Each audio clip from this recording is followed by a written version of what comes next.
Pero bago tayo magpatuloy ay pakilike ang ating video. Ganun din ang subscribe button, pati na rin ang bell icon para lagi kayong updated sa mga parating ko pang mga uploads.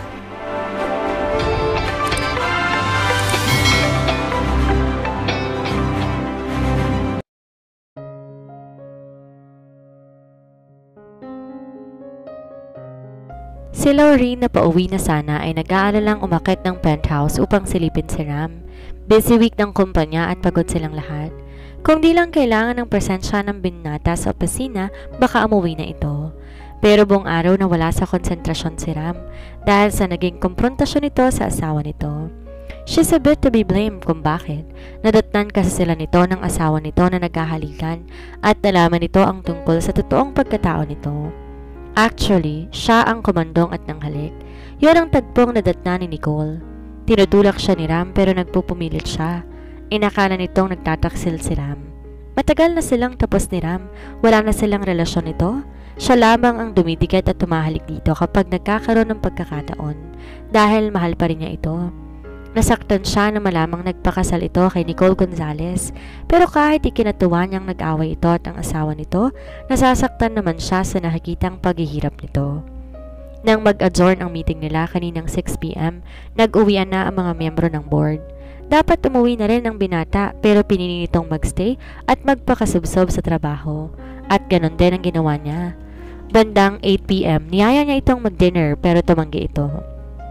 Nakita niya tong nakiinom sa minibar ng penthouse room nito. Naglasing dahil sa nag-away sila nito ng asawa. Pero ngayon nakatulog na ito sa sofa sa kalasingan. Ilang bote din ang naubos nito. Nang tumunog ang cellphone nito, hindi sana niya sasagutin. Baka mamaya si Nicole pa yon at lalo lang mag-away ang dalawa.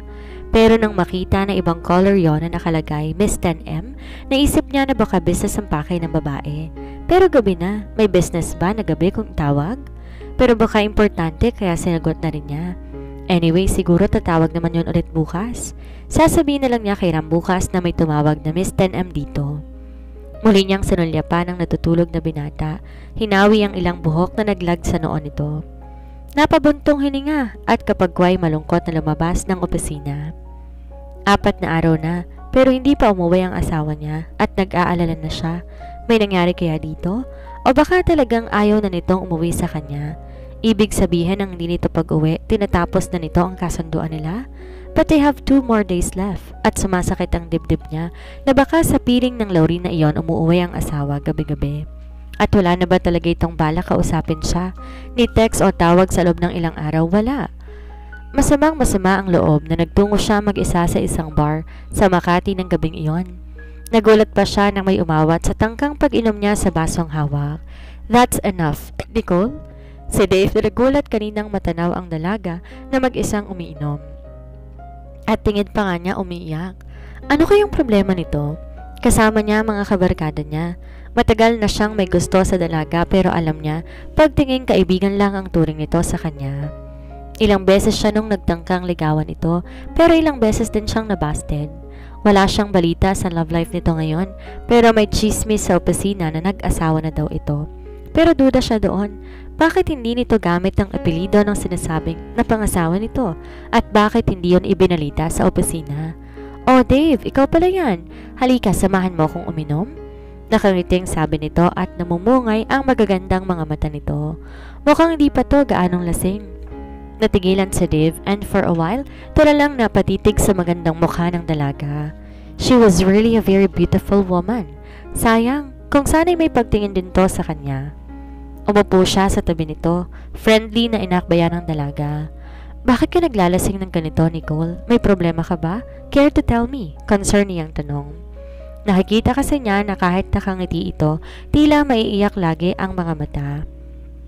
Kanina habang pinagmamasdan niya ito at nakita niya itong nagpupunas ng luha sa mga mata. As heart constricted at that sight. Sino nga ba ang nanakit dito? Pero hindi na nasagot yon ng tanong ng bigla. May matangkad na lalaking marahas na humila sa dalaga mula sa pagkakaakbay niya. Ram? Si Nicole na nagulat ay hindi makapaniwalang napatingala sa asawa na ngayon naniningkit ang mga mata sa galit habang hawak siya na mahigpit sa palapulsuhan. Mukha itong nakainom. Si Dave na nagulat din sa ginawa ng hindi nakikilalang lalaki ay napatayo na din. Para akong tanga na hindi alam kung saan ka hahanapin, tapos makikita lang kita ditong nakikipaglandian sa lalaking yan. His jaw clenching in anger. Parang may humaplo sa puso niya. Siya, hinanap ng asawa? At sa 4 na araw na hindi nito pag-uwi, labis siyang nag-alala kung napano na ito at labis siyang pinanabikan na makita tong muli kahit na napakalaki na nagawang kasalanan nito sa kanya. Ang lungkot sa mga mata niya, dagling napalis at napalitan ng tuwa. Hinanap siya ng asawa niya. Pero anong sinasabi nitong nakikipaglandian siya? Kay Dave? Nagselos ba to dahil nakita sila nitong nakaakbay sa kanya si Dave? Napangiti siya. Oh Ram, I miss you. Just take me home now. Yun sana ang sasabihin niya pero hindi niya nakuha ang sabihin dahil natanaw niyang papalapit si Laureen. Ang ngiti niya tila bulang hinipan ng hangin. Magkasama ba ito at ang asawa niya? Ram, nandito ka lang pala. Kala ko iniwan mo na ako. Balik na tayo dun sa mesa natin. Humawak agad si Laureen sa braso ng asawa niya na napahinto sa sinasabi at nagulat din na makita siya. Nicole? Halata ang gulat sa magandang mukha nito. Napamaang siya. Hindi niya pinansin ang babae at pagkatapos nag-aakusa ang mga matang tumingin kay Ram. Ito ba ang sinasabi nitong hinahanap siya? Magkasama ang dalawa sa isang mesa, ibig sabihin magkasama ding pumunta doon. Muntik na naman siyang naloko ng asawa. Bitiwan mo ko? Pinigsi niya ang mga kamay na mahigpit na hawak ng asawa at nagtagumpay naman siya. Nikki? Takang tanong ni Ram. Stop calling me that, you bastard. Ang lakas ng lobong sabing hinahanap mo ko, samantalang kasama mo pala yung babae mo? Dumestansya siya sa asawa at napakapit sa braso ni Dave na nasa tabi niya. Si Dave naman na naguguluhan sa mga nakikita at naririnig, hinawakan na lang ang kamay ni Nicole na napakapit sa braso niya. Nag-igting ang mga bagang ni Ram na makitang kumapit ang asawa niya sa braso ng lalaking katabi nito. Matangkad din ito at magandang lalaki. Sino to? Ano ang relasyon nito sa asawa niya? Kanina na makita niyang nakakba ito sa asawa niya, gusto niya itong ihagis palayo sa asawa niya at basagin ang mukha nito. At ako pa ngayon ang binabaligtad mo? Wala akong babae. Ikaw nga dyan eh. Ilang araw lang akong hindi umuwi, meron agad nahanap na kalandian? His face dark from anger na nagbabagang nakatingin sa mga kamay niya na nakakapit sa braso ni Dave. Dahil tumataas na ang boses ng mga ito. Minabuti ni Dave na mamagitan at sabihin ng totoo na mali ito ng inaakala na may relasyon sila ni Nicole. Napapatingin na rin kasi ang ilang mga nandoon. Mukhang ang lalaking tong sanhin na nakita niyang pag-iyak ni Nicole kanina. Matangkad, magandang lalaki at mukhang mayaman. At sa tinatakbo ng usapan imbes na magkaayos, lalo lang lumalala ang away ng dalawang ito. I hate to interrupt pare but I am not her. Di na ituloy ni Dave ang sinasabi dahil biglang tumingkayad si Nicole at marin siyang hinalikan sa labi. No darling, kaya ko na to? Yumapos pa siya sa bewang ni Dave na natulala sa ginawa niya. Anong ibig sabihin nito, Nicole? Mapanganib na tanong ni Ram. Ang mga mata ay naglalagablab sa galit at sa boses. Paano kasi naroon sa tabi ng asawa niya si Laureen? Nakahawa kanina pa sa bewang ng asawa niya at tila itong asawa ko makayakap? I don't believe you. Sabihin mong hindi totoo yan. Na ginagawa mo lang to para saktan ako. And you call that night, Nicole. Sinabi ni Laureen, tumawag si Miss 10M. Anong gusto mong sabihin ng gabing yon? Ano ang ibig sabihin ng pagtawag mong yon? Humihiyaw sa galit itong sabi. A pain sliced through her heart sa sinabi nga ng asawa. Kinumpirma ng sinabi nito na magkasama nga ang mga ito noong madaling araw na yon na tumawag siya. Hindi na yon office hours at madaling araw na, kaya ano nga bang magiging dahilan kung bakit magkasama ang mga ito ng ganong oras? I wanted to tell you that I love you, but you spent the night with her. At ngayon nagsisinungaling ka pa sa sinasabi mong hinahanap mo ko. Pero eto at kasama mo pa pala ang babaeng yan? What did you expect, Ram, na makikipag-ayos ako sa'yo? I just called that night to tell you that it's over between us. You see, I never had any feelings to you at all. I was just doing my part of the bargain and please forgive me for those times na naging sweet ako sa'yo.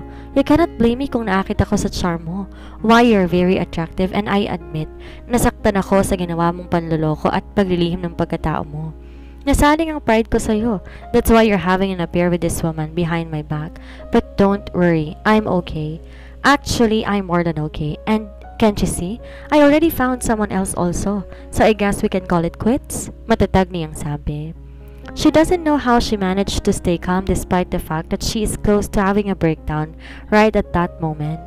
Dahil doon, mas lalo pa siyang napasandal kay Dave to support herself from falling.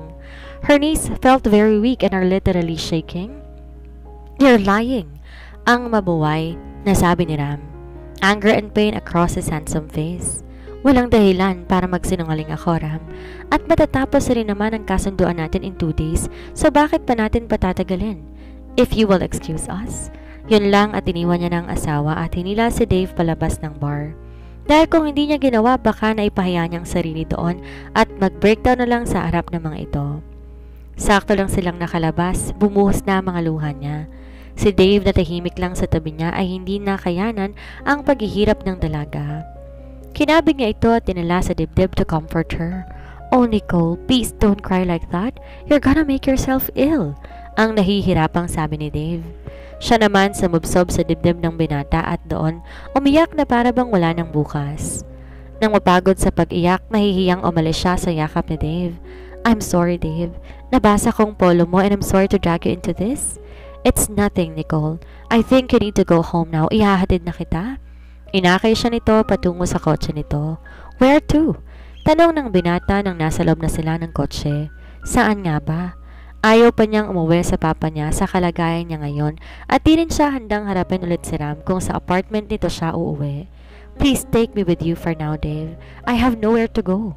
Pagkatapos, pagod ay sinandal niya ang sarili sa headrest ng kotse at pumikit because her head is badly throbbing. She never had migraines before but now, sumisigid ang kirot ng ulo niya sa sobrang sakit at pinagpapawisan siya ng malamig. May simpatyang sinulyapan siya ni Dave at pinaandar na ang kotse. Si Ram na nakitang umalis ang asawa na nakahawak sa lalaking iyon ay natulala na lamang. Hindi makapaniwala sa mga sinabi ng asawa at sa ginawa nitong pagsama sa lalaking yon. Si Lauren naman giniya ito sa table nila kanina. Pagkaupo agad nitong tinungga ang bote ng alak. Wala namang nagawa si Lauren para pigilan to sa pag-inom. His face very dark, ni hindi nagsasalita. Hindi sila magkasamang dumating ng binata doon. Kanina pa niya to hinahanap sa opisina.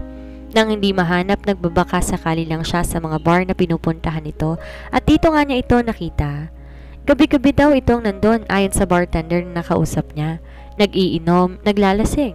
Pumapasok naman to sa opisina pero parang wala rin dahil laging nakatingin sa malayo at malalim ang iniisip. And after office hours, yon ang ginagawa, ang mag-inom para siguro makalimutan ang problema nito sa asawa. Nagpunta lang kaya siya ng CR at pagbalik niya, wala na ito. Nang makita niya ito na may kausap, ay agad niya itong nilapitan. Pero nang nagsasalita na siya, hindi niya agad napansin na si Nicole pala ang kausap nito. No, Nikki, you are just lying. Tila kausap nito ang sarili, nasabi ni Ram. Binitawan ang tinutunggang alak at kapagkuhan, marahas na tumayo at bigla na lamang siyang iniwan. Nakita ni Ram nang sumakay si Nicole sa kotse ng lalaking yon. Agad niyang tinakbo ang motor na nakapark at sinundan ang mga ito. Si Lauren na humabol ay likod na lang ng motor ang nakita. Sa isang townhouse yon huminto. Nakita niya nang buksan ng lalaki ang passenger seat at nang makita niya si Nicole na bumaba, humakbang siya upang lapitan to. Hilahin palayo sa lalaking yon. Pero nahinto siya sa pagkakpang na makitang agad na yumakap ang asawa niya sa lalaki. Napakuyom siya ng kamao at nag-igting ang mga panga niya ng magkayakap na pumasok sa townhouse ang dalawa. Dahil hindi makapaniwala sa nakita, hindi siya umalis agad doon. Siguro niyaya lang to ng lalaki na magkape or something. Pero habang dumadaan ang bawat minuto na hindi lumalabas ang asawa sa townhouse ng lalaki, tila binabayo ang dibdib niya sa labis na panibugho. Inakala pa naman niya na magpapahatid lang ito sa lalaki sa bahay ng papa nito o kaya sa apartment nila, pero sumama pa ito sa bahay ng lalaki. Hindi niya kilala ang lalaki, pero sa tingin niya matagal nang magkakilala ang dalawa. Was Nicole cheating at his back? Dahil kilala niya ang asawa, kung wala itong relasyon sa lalaking ito, hindi to basta-basta sasama dito. At ngayon, mag-iisang oras nang magkasama ang dalawa. And who knows kung ano na ang pinanggagawa ng mga ito sa mga sandaling iyon. Ang isang oras, naging dalawa. At kahit nilalamok na siya, hindi siya umalis doon. hanggang sa namalay na lamang niya mag-uumaga na pala. Magdamag siya roon at hindi niya na nakitang lumabas o umalis ang asawa doon. Ibig sabihin sa piling ng lalaking iyon, nagpalipas ito ng magdamag? Bagsak ang balikat, pinandar niya na ang motor and his eyes got blurry as painful tears fell down. Si Nicole na eksaktong buksan ni Dave ang kotse nang hihinang napayakap sa binata. Nahihilo na siya, sobrang sakit ng ulo niya. Niyakap din siya nito upang masuportahan sa pagpasok sa townhouse nito. Sa silid niya ito ay diniretso ang dalaga at naghanap ng gamot sa migraine. Nang makakita at mapainom ito ng gamot, ay kahit papano bumuti na ang lagay nito. Kinumutan siya nito at umupo siya sa sofa upang bantayan ito. Napaidlip din siya. May bandang 3:00 na ng madaling araw, nagising siyang wala na si Nicole sa kama. Narinig na lamang niya itong nagdududuwal sa banyo. "Oh God, Nicole, let me bring you to the hospital?" Nag-aalalang sabi niya habang hinahagod-hagod ang likod nito. "No, it's alright, Dave. Medyo naginhawaan na ako after makasuka." Nangihinang sabi niya. First time niyang madama ang ganito na sa sobrang sakit ng ulo ay nahihilo, nanghihina at nagsusuka pa siya. Siguro magpapacheck up na lang siya sa family doctor nila bukas. Inalalayan siya nito na makatayo at mahigang muli sa kama. Natutulog naman siya na maayos nang magising ng bandang 8:00 ng umaga. She felt relieved dahil wala ng sakit ng ulo niya. Bumaba siya at nakita si Dave na naka-apron pa at nagluluto ng almusal. "Hi!" Nakangiting bati niya dito. "Hi, beautiful. Tamang-tama at ready ng breakfast." Nakangiting pinagila siya nito ng upuan. "Thank you very much, Dave." Inawakan niya ang kamay nito. "Ano ka ba? Breakfast lang yan." Umupo na rin to sa katapat na upuan. "Hindi lang to, yung kagabi, pati thank you for saving me last night." "Wala yun, Nicole, pero hindi mo yun dapat ginawa. Mas lalo tuloy siyang nagalit at baka mas lalo kayo magkalabuan kahit masakit sa kanya." Nasabi niya yon. He must admit he still has feelings for her pero alam niya wala itong pagtingin sa kanya. Kaya naman kahit man lang sana maging masaya ito, magiging masaya na rin siya. But she is far from happy. She is broken.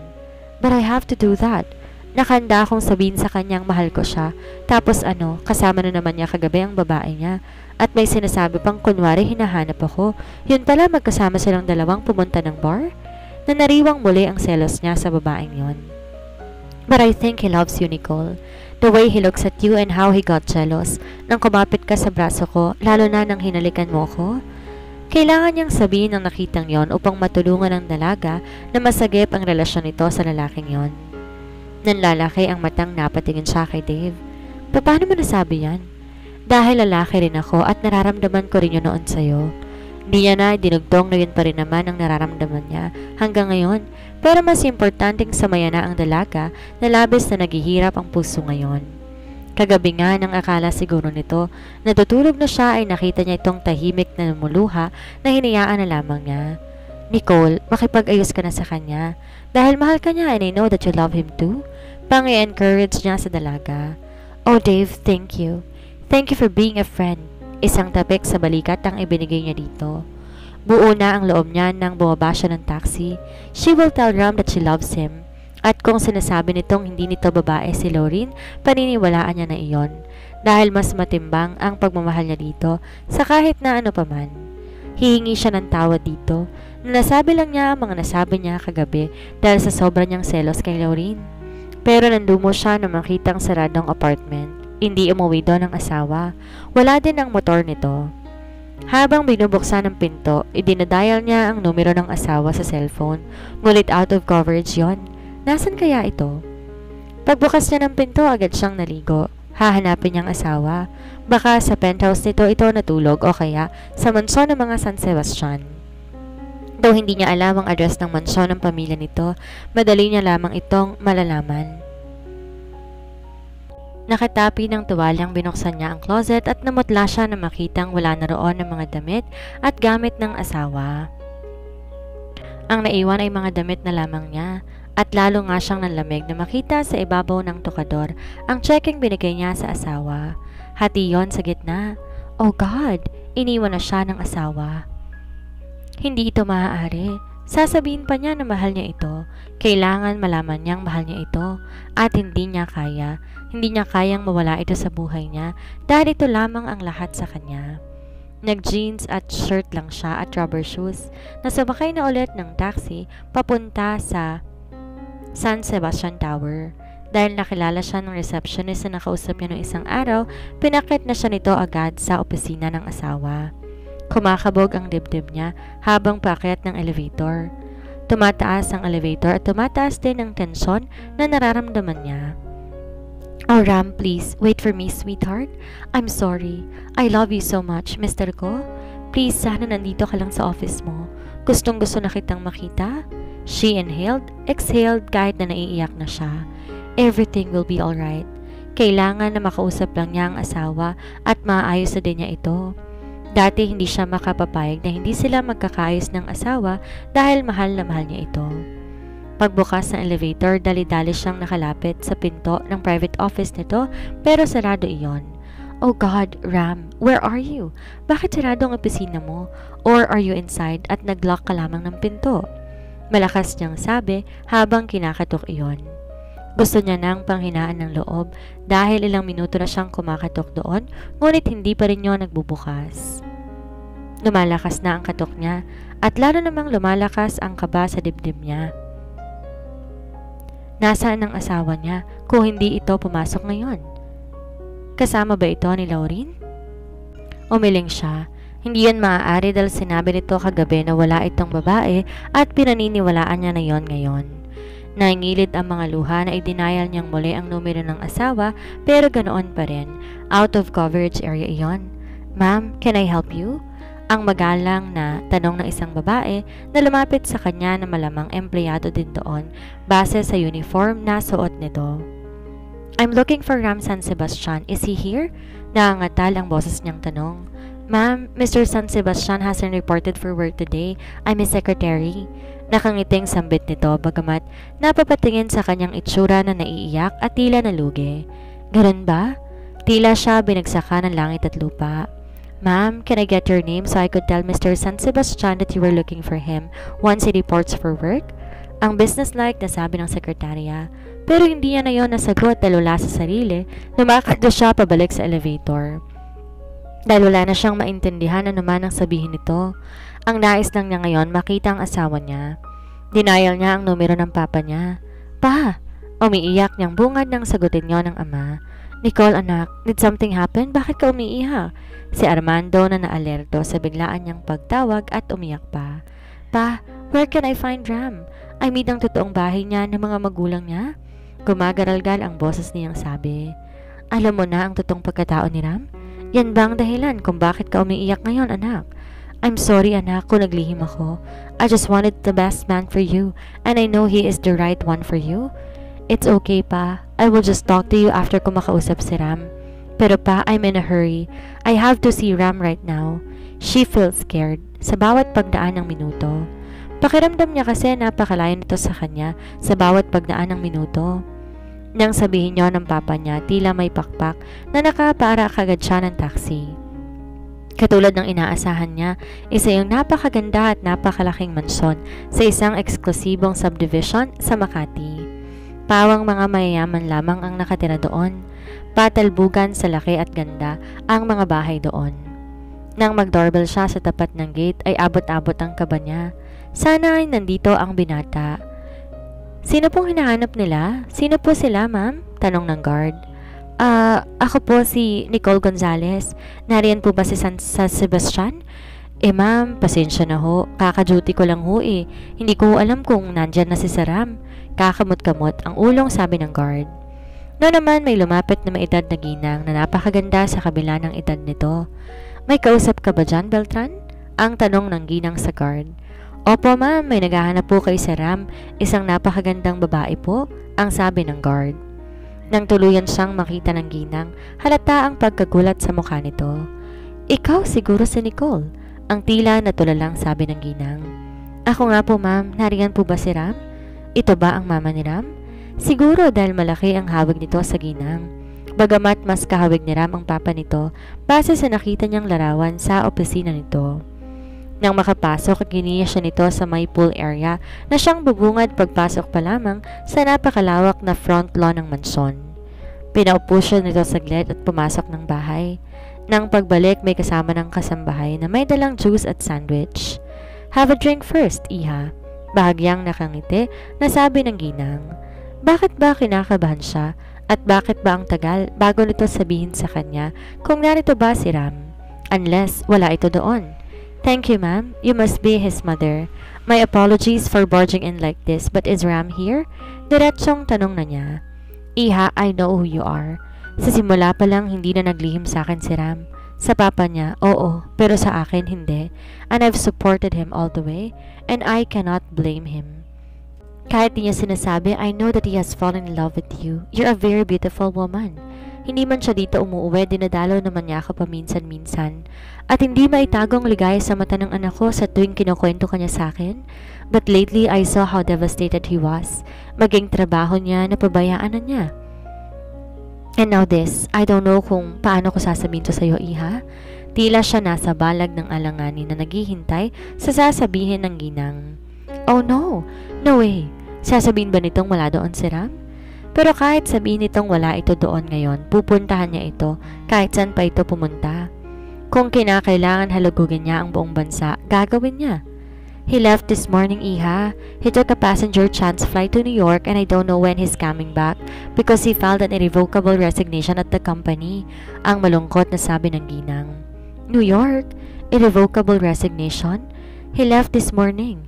Hindi po totoo yan. Sabihin ninyong hindi yan totoo. Naghi-hysterical niyang sabi. Ang mga luha niya nag-uunahang pumatak and her heart took the blow. Alam niyang hindi na yan mabubuo pa kahit kailan dahil tuluyan na yung nadurog at nawasak. Oh God, hindi ito totoo. He cannot leave me like this dahil sasabihin ko pa na mahal ko siya. I'm sorry, Iha.